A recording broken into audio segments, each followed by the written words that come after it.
Hi, my name is Ashley. I'm also a senior with Emily at Palo Alto High School, and we are both youth peer leaders from Youth Connect, which is a sub-program in YCS.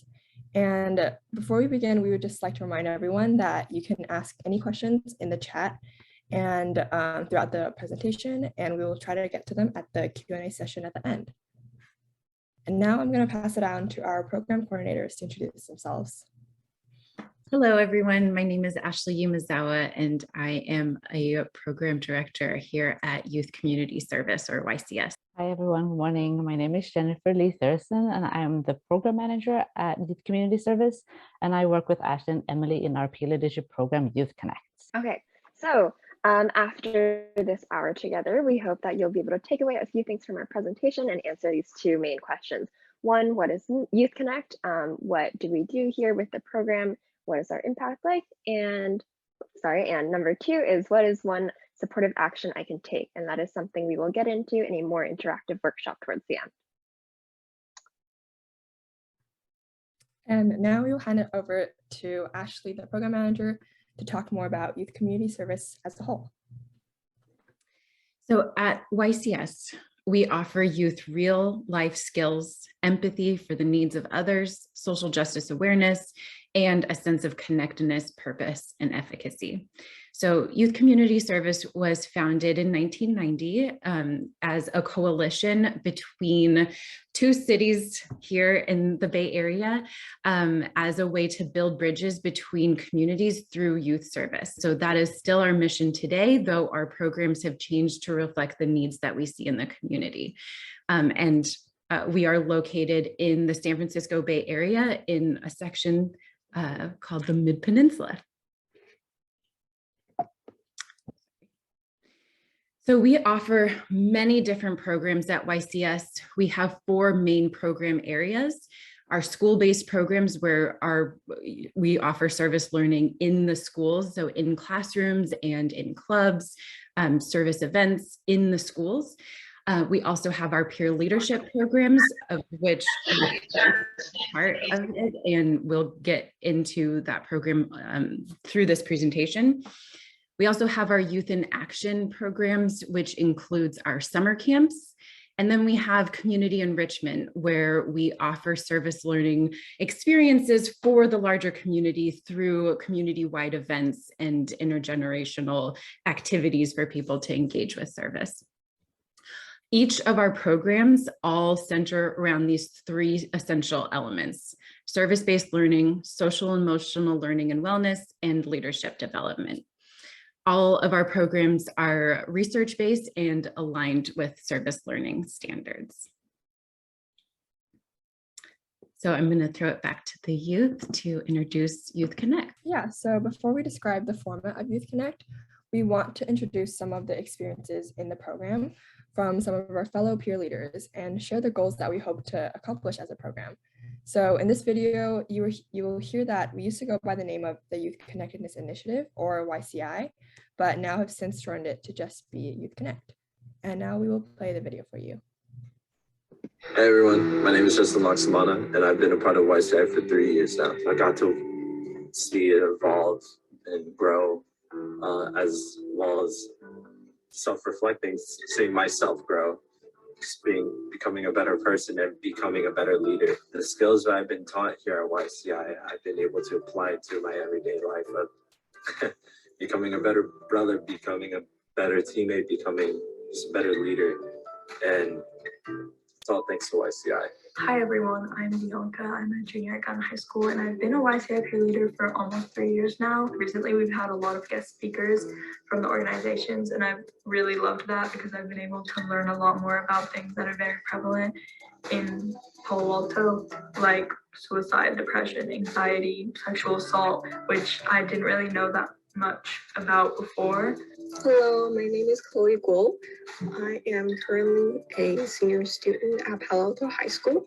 I joined YCI for a year during the pandemic. I met new friends and learned many things I didn't know before, such as very specific details about certain mental illness and what we can do to help others when they're suffering. And I am very grateful that I joined YCI. and I am looking forward for newcomers. My name is Rain. I'm a peer leader for YCI, the Youth Connectedness Initiative, which is part of YCS, and I'm a member of the Visual Media Committee as well. Kind of the first thing I did at YCI was working on this film about anxiety awareness and test taking, and it kind of models a student taking a test, dealing with anxiety, and then going home and we modeled two versions of which is how a parent would react to that kid getting a bad test grade. And one of them was, unhelpful, just adding to their stress, and the other one was showing how to be a supportive ally to their student. And it was kind of just to encourage parents to be more empathetic and to think about it from the kid's perspective, and to, just how to be a helpful ally when the kid's dealing with some mental illness like anxiety or something like that. We got to show it at lots of our events, and it kind of prompts important discussions about relationships between teens and their parents. And I think that there's really a need for an organization like this, where there's a lot of other community organizations around here which kind of focus more on just doing scheduled projects and events, and that's absolutely important as well. But I think YCI, the self-direction aspect is really important, since the people who are in it, the peer leaders, really decide what social issues to tackle and how to spread those messages through social media or through films or events or whatever we can think of, really. Yeah, so I really hope that in the future we're able to continue to raise awareness for important issues like this and just keep spreading positive messages. So we have two of our peer leaders in the room today, and you've heard from some additional peer leaders through the video, and we would like to share some information about our program format and some of the goals. So what is Youth Connect?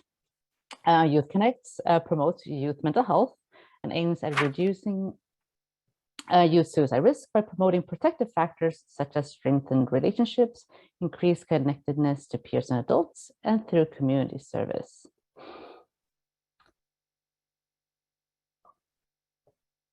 Oh, sorry, next slide, please. Thank you. And to continue, Youth Connect is centered around youth-initiated conversations about mental health. Youth Connect aims at providing youth with opportunities to learn, to raise awareness, and to engage both peer leaders and adults in relevant topics identified by them. Next slide, please. Thank you. And so we are not a clinical program. Youth Connect is funded by Santa Clara County Suicide Prevention Program as an upstream social emotional learning program that fosters protective factors among youth. So all of these points that I've just we've read together on the slides addresses a lot of the points that our program director Ashley mentioned in the beginning of kind of the general mission with YCS, but then also looking at very specific points with Youth Connect with kind of a mental health lens. So this is a really brief introduction to what Youth Connect is, but then what do we do? At the very center of our program are our high school peer leaders. And as peer leaders in our program, they get to lead projects and explore their interests and how they relate to mental health. And I will let Ash and Emily tell you a little bit more about some of the projects that our peer leaders have created through the program. Oh, okay. Right before we jump into some examples, I figured I would walk you through a little bit about how we do research and how we pick these topics. So what we do is around every month or so, our timeline is really flexible, which is one of the bonuses about our program. We'll come together and we'll say, okay, hey, it's time to start a new project. What is a central issue or topic that's happening in our communities, in our schools, and like in our friend groups that we're seeing that we want to address. And so we come up with a specific topic that we want to focus on. And then we'll kind of split off into different small, really intimate collaborative groups. And from there, we try to come up with different ways that we can promote that topic and bring light to that issue. So Ashley, do you want to take it away with the first example? Yeah, for sure. So the first example of a project that we've done a lot are the social media awareness campaigns. So this is where we use our social media platforms to kind of spread awareness on one of the issues that we decide on, like Emily was talking about. So in the past, we've done issues relating to sexual assault, suicide prevention, or mental health. And our goal with these social media campaigns is that by providing the information through easily accessible slides and like infographics, we hope that youth can really take that and have that information to help themselves or encourage them to seek out more information or even seek out help if they need it for themselves or for a friend. And another thing that we do are video interviews, which Emily's going to talk a bit more about. Yeah, so we do a lot of video interviews and panels occasionally with mental health professionals. Our goal with this is to make this information more accessible to our audience, which tends to be younger people, mainly students. And so by having these video interviews and panels, we are able to put this information in a much more easily processable way and connect these students with really great professionals. You'll see in the top left corner, that's an example of one video interview we did where Justin, one of our peer leaders, interviewed Dr. Joshi, who is a Stanford psychiatrist and advocate for youth mental health and suicide prevention.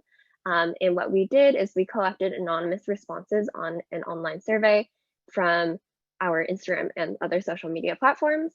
And we took those anonymous questions that they had for the professional, Dr. Joshi, and we asked them to him in video format. Another thing that we've done are community building events. This has been a little bit difficult during COVID, but it's something that we hope to bring back a lot as we're sort of easing back into it. These are really important because we think that building community is the most important thing to building a strong support system for youth and for adults alike. So examples of community building events we've done in the past are movie nights, where we will pick a movie to watch together, invite people from the community to come out and watch it with us, and then we'll have discussions about the movie. So for example, we watched Love, Simon and then had discussions later about the LGBTQ+ community experiences and how we can be better allies. And then more recently, we watched Minari, which you can see in that middle photo there, where we talked about the AAPI experience and how we can support those who have been impacted by AAPI hate. Other events we've done in the past are open mic nights and collaborations with other youth groups, local area groups such as Alcove and Safe Space. And these are really important for us just to build up a network of youth advocates and share ideas and collaborate.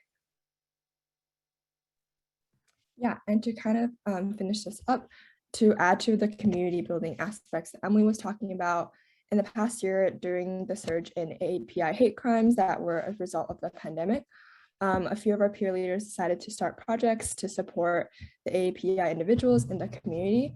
So one example of this was where me and a fellow peer leader went to a local senior home and interviewed a lot of residents who were members of the AAPI community to kind of get their perspectives on the issue and also open up the conversation with an older generation to see how that differed and how they were feeling about everything.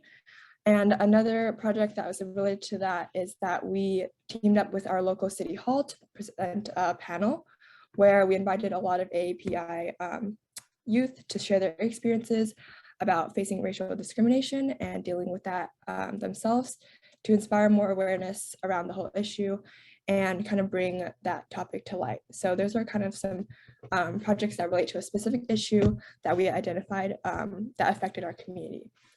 So another project that will be coming out of Youth Connect soon is our workshop about intergenerational relationships. And now Jennifer will provide a bit more context about that.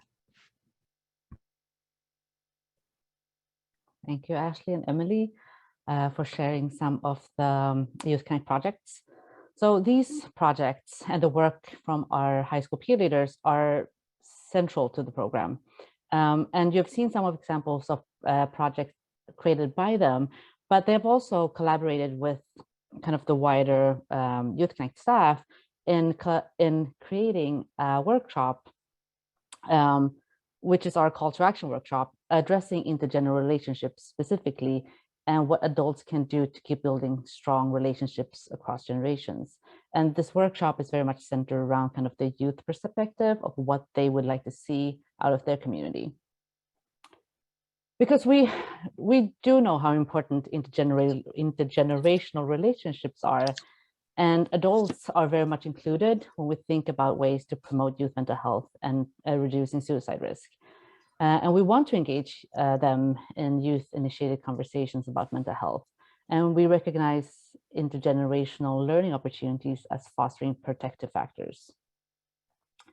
This is a lot of me talking about a workshop, but also in this space, we would like to kind of invite you to participate in some of the activities that are included in the workshop, so you get a sense of how we are addressing kind of this really important piece in building a community. So with that kind of introduction, I will hand it to Ashley, our program director, to walk you through one of our very first activities. Thank you, Jennifer. So we have a poll in the poll section of our platform here. And the first, I hope you all have had a chance to take the polls, but the first one that we want to talk about is, with whom did or do you have you had positive relationships with? So thinking about, if you were an adult, thinking about when you were a young person, who were those people, who were those adults that you kind of, made you feel good, had a special relationship with? And if you are currently a young person, who are those people in your life? Those people might be coaches or teachers or a neighbor or your friends' parents. I know for me, one of those adults was a teaching assistant in one of my classes.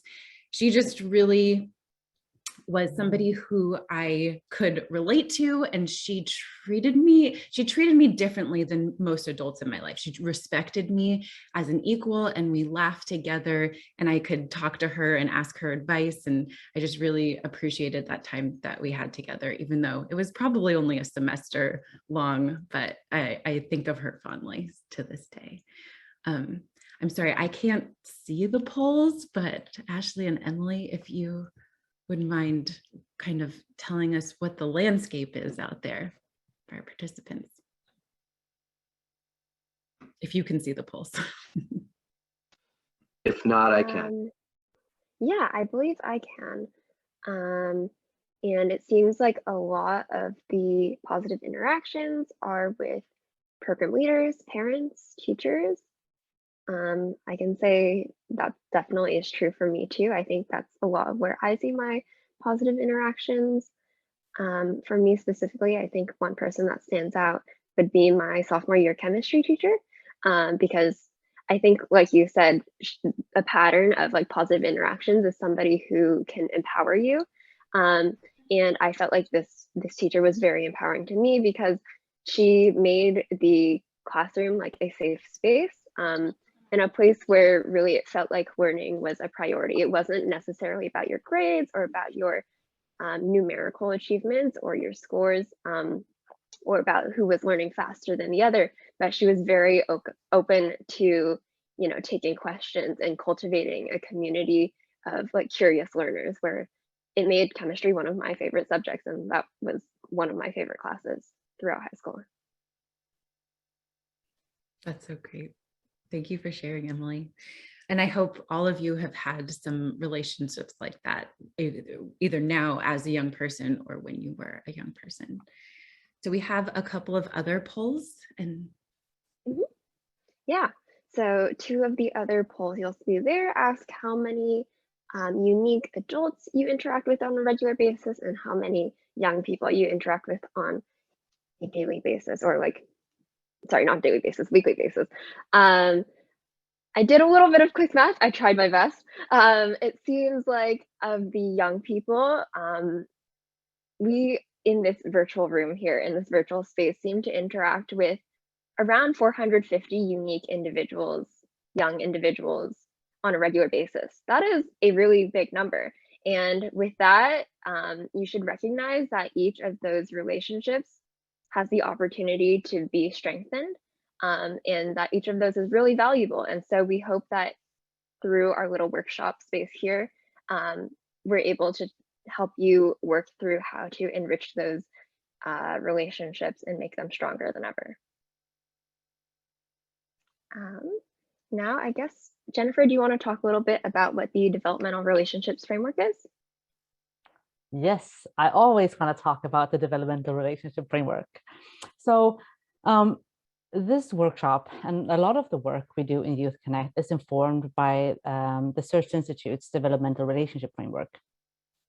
So Search Institute conducts evidence-based research on youth developments, and they have identified 5 elements that make relationships powerful in young people's lives.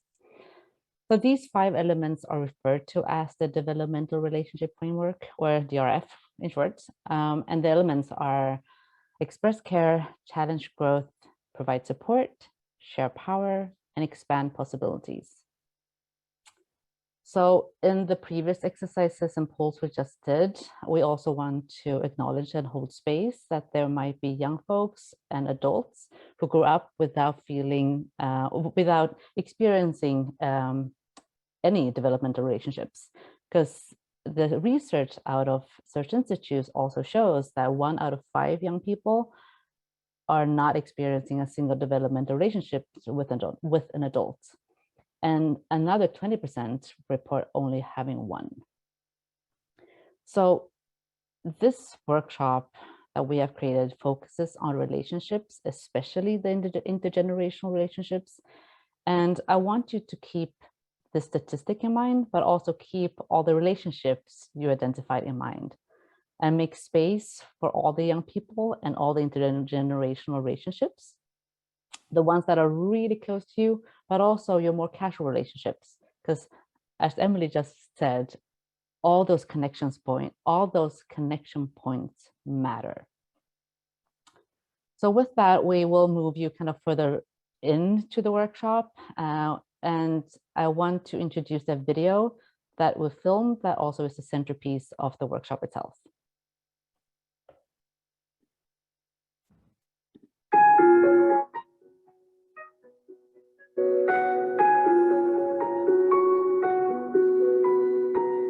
Hi, my name is Emily. I'm a junior at Palo Alto High School and a peer leader at YCI. Sometimes people ask, what can I do to support youth? Thanks for asking. Here are 5 things that you can do. Hi, my name is Ashley and I'm a junior at Palo Alto High School. One thing you can do is ask me and my friends how we're doing. It's nice to know that you have time to listen and that you're available to me and other people my age. Hi, my name is Heron and I'm a current junior in Palo Alto High School. Something you can tell me is not to be afraid of failure. Saying that it's okay to make mistakes. Even if you think I already know, it's good for me to hear you say it. Create a safe space for me to say, hey, I messed up. Hi, my name is Mona and I'm a junior at Henry M. Gunn High School. Another thing you can do is to trust my abilities. I know things and I have many experiences. Don't underestimate me. I still have many things to learn, but it's good for me to know that you respect what I already know. Hi, my name is Yara Samad and I'm a junior at Gunn High School. Another thing you can do is to allow me to be in control. Support my curiosities by giving me time and power. I can't be doing what you want me to do at all times. I need my own time to do what I want and to figure out who I am. Hi, my name is Gwen and I'm a senior at Palo Alto High School. Here's another thing you can do. You can connect me to other adults. You can introduce me to adults who might be interested to me, or if I need help from a professional, you can help me get connected. These are just 5 things you can do to support us. Of course, there are many more things to do, but let's start here. Thanks for watching.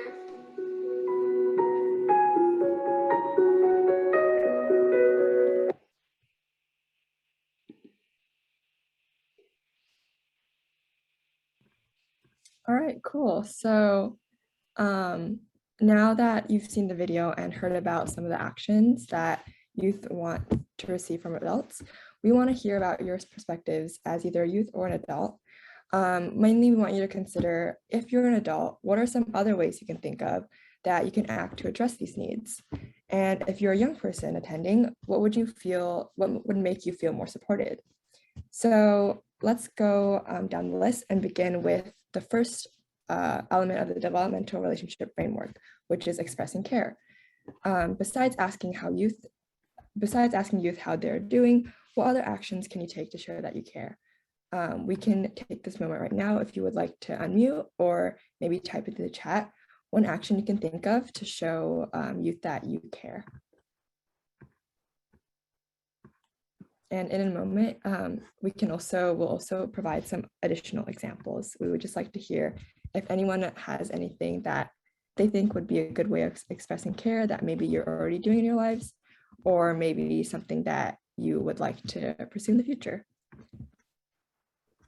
So if not, we can also show our examples.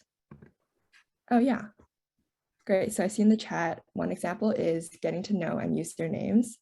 I think that's definitely really important because it helps identify and create that first personal connection.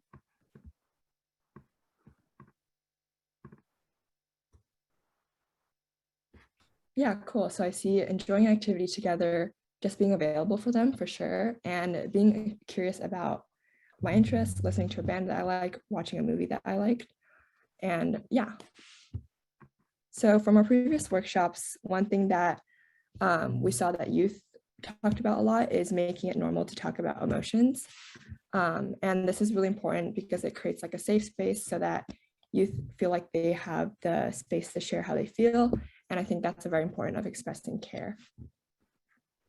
And another action that we identified in our earlier workshops that was actually shared by adults is that they said they could make themselves more available to young people, whether this means giving them more physical time or giving them more emotional availability. Both of those are really great options to showing that you express care. And yeah, I see like a lot of great examples in the chat. So thank you guys so much for those. And now I'll pass it on to Emily for the second piece, which is challenging growth. Yeah, so we hope that you will take the other responses in the chat and use that as inspiration to think of more for yourself. For challenge growth, our peer leader Heron here said that you can tell me it's okay to fail. So if you want to take a moment and think about an example of how either you can challenge growth in the youth that you interact with, or as a young person, ask other people to help you challenge your own growth. We'll take a few seconds to do that, and then we'll read some responses. If someone says, trust a young person's abilities, offer mentorship to nurture them. That's a really good one. I think when I was speaking a little bit about my experiences with my teacher in the past, that's definitely something that I valued, having that empowerment to feel like I have the capabilities to do what I can.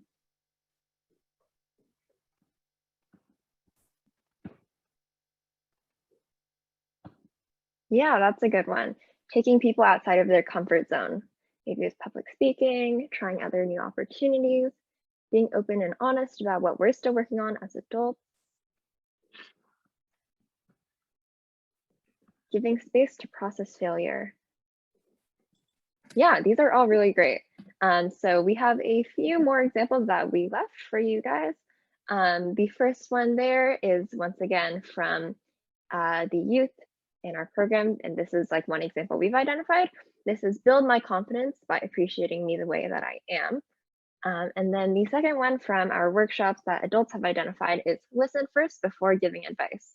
The key takeaway for this, for challenge growth, I think, is that you should try to give us the opportunity to explore our potential. And sometimes that means making us a little bit uncomfortable, pushing us outside of what we are familiar with. But by doing that, you'll really give us space to recognize how much we can explore. And that can just be a really eye-opening thing for both parties. Ashley, you want to move on to the next one? Yeah, so the next aspect is providing support.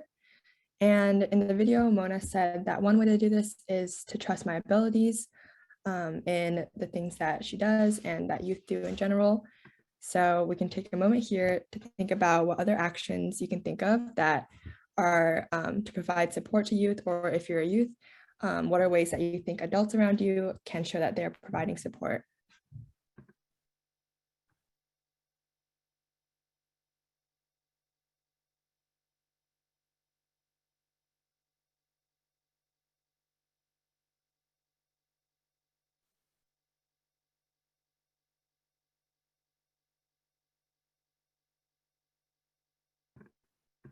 And just a side note, like, as you can probably see so far, a lot of these developmental relationships framework aspects kind of overlap in ways. So there's definitely some parts that can be applied to multiple aspects of these. And I think that's intentional because the goal is that by bringing these all together, they all strengthen the relationships around you as a whole. So yeah, We can go ahead and show one example that we thought of. So the youth in our program said that one way to provide support is to encourage me to think about what makes me happy now and not just in the future. So I guess what this means to me is kind of the idea of practicing gratitude. I think in our day and age, it's a lot of times youth can get really stressed or overwhelmed with all the things going on around them. And I think that just having an adult to kind of ground them and show them all the good things that are happening around them is a great way of providing that support. And yeah, I see a lot of great examples in the chat.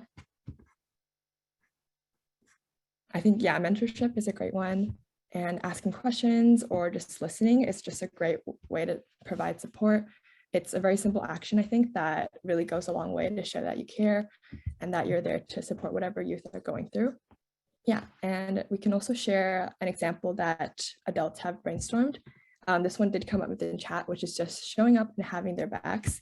So this one is really kind of self-explanatory, but kind of, I guess, being physically present to show that you're there in a young person's life throughout whatever they're going through. I think just seeing an adult physically by them is really helpful for many youth, including myself. And I think that's a great way to show support simply. And yeah, just showing up, I think, is a great way to do that. And now I will pass it back to Emily to talk about sharing power. Okay, sharing power. You saw one of our cheerleaders, Yara, say that one way that you can share power is by allowing me to be in control. That is a pretty general statement, so we hope that you can come up with a few specific examples of ways that you can incorporate this into your life. And once again, we'll pause, give you a moment to respond, and then we'll share out. Give leadership opportunities to youth rather than adults. That's a big one, and that's also a lot of what we do here at Youth Community Service. A lot of our program here is centered around youth ideas and what the youth want to see. We do have program managers. You'll see Ashley and Jennifer there, and our program manager and director, and they give us a lot of guidance. But something that I think they prioritize and that we are really grateful for is the fact that they feel like what their job is to amplify our voices and make sure that we're being heard, which I think as a youth is something we really value.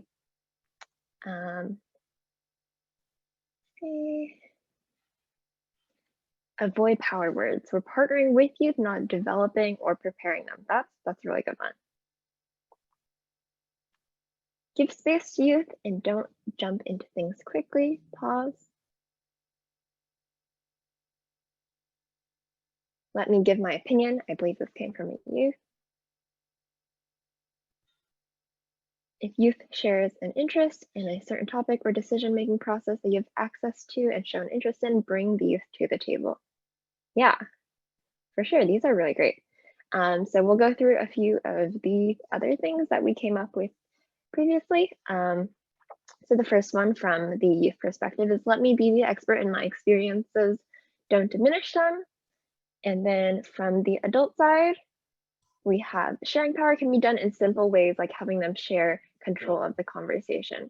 So I think the key takeaway here is that as youth, we hope that you acknowledge and recognize that we have a very different perspective from you. We haven't gone through the same life experiences. We're growing up in a different time. We haven't maybe seen the same things. And that's okay. And we should celebrate our differences in that and recognize the potential to come together and have really good collaborative conversations, just so we can maximize the potential of what we can do together. Ashley, do you want to take it away with expand possibilities? Yeah, so our last developmental framework here is expanding possibilities. So in the video, as you saw, Gwen said that one way to do this is to connect me to adults outside of my family. And let's take a moment here to also think about what other ways we can expand possibilities for the youth that might be around you. Yeah, so nurturing skills that they're interested in. I think this is a really big one for sure. Sharing experiences, big and small. Yeah, I definitely think that's very important as well. And I think this came from a youth, allowing us to explore our interests and passions without pressure. I think that's a really big one, especially like speaking from personal experience. I know that growing up in kind of this era right now, there's a lot of pressure to maybe pursue a certain thing at school or like do certain activities. And I think really important thing is to kind of give us the space to explore things that we might have more interest in, and yeah, kind of try new things as well.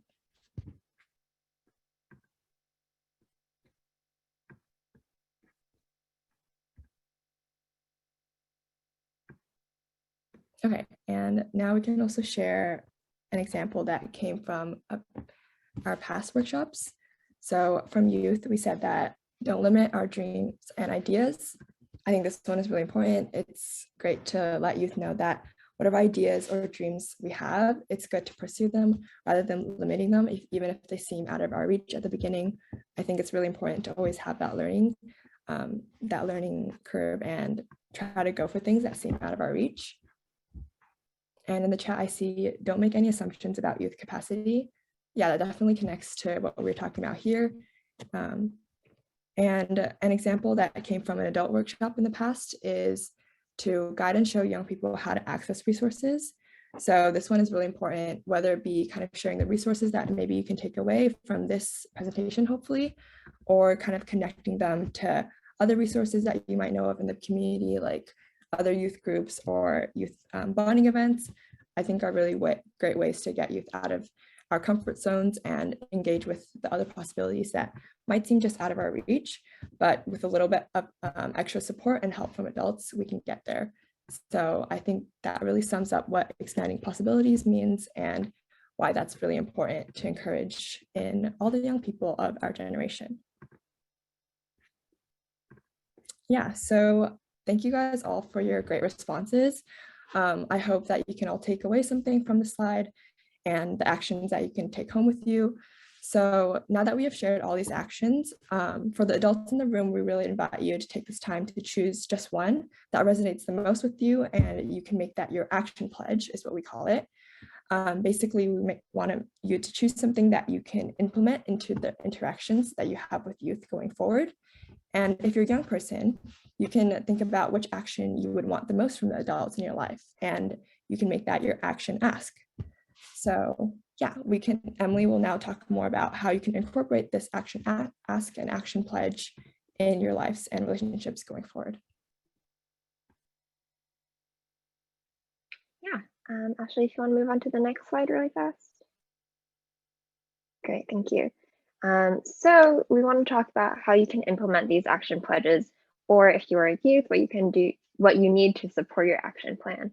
If we think back to the poll that we did, we had answers that said almost 450 unique individuals, young individuals, adults were interacting with on a regular basis. Again, that is a really big number. And in each of those interactions, you should recognize that each connection you have is unique. So maybe your action pledge or your action ask looks a little bit different depending on which individual you're with, because you also need to understand that everybody has different needs and wants based on their lifestyle, based on what they're going through. But you should be able to take this overarching goal of one of the developmental relationships frameworks and be able to implement that some way in your life through really, really small actions. Remember, this doesn't have to be something really big. Oftentimes we come up with really big, ambitious general goals, but the ways that we can really get started making an actual difference in our lives is by starting really small with something that's more approachable. It can be just something that's really easy to implement into your life that you can see yourself doing. Okay, I can do this today in my interactions with so-and-so when I see her later today, or this person when I see them in a meeting. And again, if you're a young person, think about what you need for support. How can you ask these questions from people? Understand that usually the adults we work with are very accommodating and want to be there for us. They maybe just don't recognize what type of support you need. And so by vocalizing that, you're just giving them a little encouragement and directing them to how they can be better mentors for us. And now, Jennifer, if you want to lead us through a quick grounding exercise before we open up for a Q&A. Thank you, Emily and Ashley, for kind of leading us to that very important exercise. And as we are nearing the end of our time together in this presentation, I would invite you into a very brief centering breathing exercise. You all know how to breathe, obviously, but I invite you to think of listening as breathing. I want you to use the kind of same mechanisms, listening as you do breathing. So when we breathe, we inhale and we allow the oxygen to be absorbed by the body. The same thing that happens when we actively listen. We hear words and then we allow our mind to absorb the words. So I want you to think of this exercise as listening as inhaling words. And I would like us to try this together. So we will inhale, pause to absorb, and then exhale. And I will offer you 2 sentences to listen to and to absorb. We'll take them one at a time. Just follow my lead. I want you to inhale the words, pause, let the words settle before you exhale. For the first sentence, I invite you to inhale is I hold power. So we inhale, I hold power. And exhale. Do it again. Inhale, I hold power.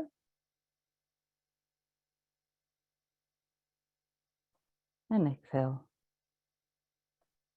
The second sentence I offer is my actions matter. So inhale, my actions matter. And we exhale. We do it again. We inhale, my actions matter. And we exhale. And then we finish with 1 deep breath.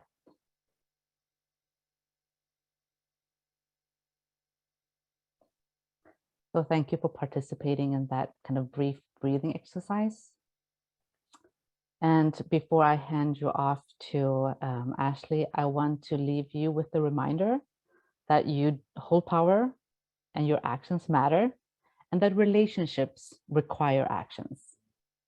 So with that, I'll hand this over to Ashley. Thank you, everyone. I personally am feeling inspired and excited. And I've seen this presentation before, so I hope you all have enjoyed it as much as we have. So we want to, first of all, my email address is here if you'd like to continue the conversation or if you'd like to reach out and connect outside of this workshop. But I also want to open it up for anybody to ask questions. So Greg, if you would help us kind of filter any questions that are coming from the audience. Happy to do so. Can we go back?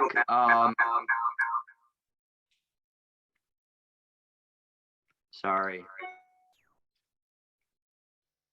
Can we go back to get out of the presentation and just see the room? Okay. If you have questions, go ahead and pop on your camera, and we'll do this with a show of hands, and I'll call on people to go ahead and ask. I think I see one. Somebody popped up on my screen on the top left. Her name's Linda, I think. Was it Linda who had a question? Mm-hmm. Yes, thank you. And of course, right as I'm about to ask my question, the lawnmowers are right here next to me. So I hope you can hear me. First of all, I want to thank YCS for putting on this event. I also want to thank the youth who are on this call today and presenting, because I think it takes a lot of courage to just really put out yourself, make yourself vulnerable here.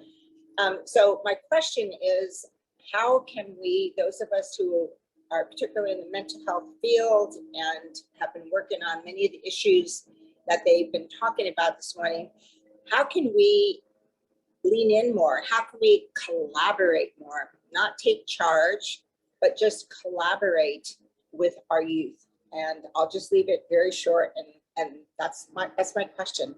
I mean, those of us who really want to be there and support our youth, what is best. I know there were a number of ideas today, but I just love to hear more. So thank you for taking my question. Thank you, Linda. Yeah, as you said, there's a lot of ideas that we generated in the workshop today, but I wanted to see if Ashley and Emily had any specific responses that you'd like to give. Yeah. I hope I heard right. I think you said you were in the mental health field as a professional. I think something that is really important if you are from that community is being able to share your wisdom, share your experiences and your advice with us, because that's one thing that we've done in our program. We have these guest speakers come in to talk to us as youth, and then by sharing your experiences with a small group of people, you don't realize that what they learned, they will be able to take with them out into the community and share as well. So I know a lot of the opportunities that we have, we're really lucky to get all these guest speakers and to kind of become familiar with these topics and issues through service learning. And for those of us in the community who aren't as fortunate to get those opportunities, our job as peer leaders is to kind of be that moderator and to pass on that information that we're learning into our communities. And I think that's just a really great way to have an impact that maybe you don't see directly, but is definitely out there. Okay. Yeah, I would, sorry. Sorry, Ashley. Yeah, I just wanted to add really quickly. I totally agree with that. And I think that hearing from adults in our life who might have different experiences or come from different backgrounds than we do is really important, because obviously as youth, we don't really have as much information as some adults who have been studying a particular field might know. So I think just like getting that experience to learn about that from a more educated adult from their line of work is really helpful, like Emily said, so that we can be sharing the accurate information with our friends and our peers, and that we can help that be more accessible to our audiences as well. Thank you. I would be happy, more than happy to come and share with you, and I can work with Ashley. I think that's a great idea, and we can learn from each other. So not just from the adults who come in and share with you, but more importantly, really what you have to say to us. That's how we learn, and that's how we can move forward our own work working with you. So thank you so much for that. I see Amy and Sabrina with their cameras on. Did either of you have questions? Okay. In the chat, we have a question from Jenny Delaney. Of the 5 areas, what do you feel is the hardest for adults who maybe are not as engaged in youth leadership? What, you know, what's the hardest things, I guess, let me see. What's the hardest thing for adults who are maybe not as engaged? What can they do to improve how they engage with youth? Yeah. So from Search Institute, thank you for the question, Amy. You know, they all can be challenging in different ways, just kind of depending on your personality. And from Search Institute, they say that all 5 of them are equally important, except for one. One is most important, and that's share power, which also happens to be one of the most difficult things for adults to do in our relationships with young people. And so, like, for me personally, the thing that I try to do is just do little steps at a time. So instead of going into a meeting with, you know, Ashley and Emily saying like, here's what we're doing, and I'm going to tell you XYZ, this is the agenda, this is how we're going to do it. It's just leaving the floor open for them to provide their input, and always checking back and saying like, is that okay with you? Do you have any other ideas? Making sure that that door is open for them so that they know that I'm not trying to dictate things to them and say like, you have to do it this way, but just saying like, hey, what other ideas do we have in this room? Because I mean, honestly, they come up with amazing ideas when that door is open. But Jennifer, did you have anything else you wanted to add to that? Really briefly, and it's just, as an adult, sharing power, trying my best to. It's, I mean, I wish adults understood what a fantastic experience that is, of just like trusting that like, I'm not the expert, you're the expert, and that's like, I wish more adults understood how liberating that experience is. Yeah, definitely. Greg. One thing that I like to add from my experience with NYLC, especially when it comes to having youth on councils or having a chair on a board, adults might have the best intentions of partnering, but they honestly don't know how. So it's a real simple thing. If you're in an organized group working with youth and you're not coming out of education, make sure that your adults have training on how to do it. We assume that adults know how to partner with anybody, and it's not true. It just isn't. So it's worth it putting those resources behind training of the adults if you have that kind of a situation. That's a great point. Thank you, Greg. Let's see, Gretchen asked, how do you market to or find your youth leaders? Jennifer, did you want to take this one? Sure. So in a few different ways. I think when we were very new in the program was very new, we were thrilled that the first few participants we had liked the program so much that they kind of talked to their peers about it and like brought in friends. And that was a big part of the beginnings of the program. But right now we are also partnering with school counselors, wellness centers, community organizations. So as we have grown the program and made more connections and built our network, we're also finding new spaces for us to kind of connect with youth that we didn't necessarily have in our very beginning years. So we are kind of looking forward to keep growing those networks, and hopefully we can get to kind of involve more youth that might not be familiar as of now. But yes, but we try to cast the wide nets because we want to make sure that this is a program that's welcoming to everyone, because it is so much what you make of it as a participant.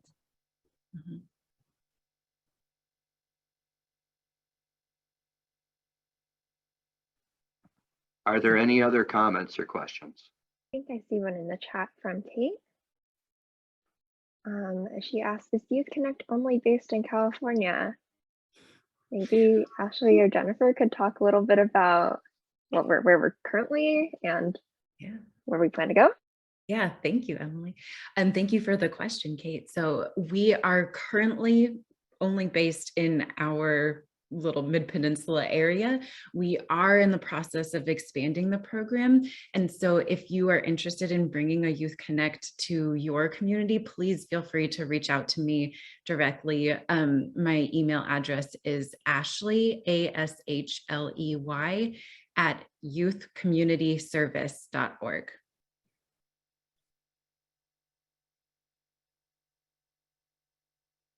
Oh, thank you. Anyone else? In that case, I want to thank our presenters, both the Ashleys, Jennifer and Emily, for a great presentation on an important topic. The slides from this presentation should be available through the Whova app if you want to get them.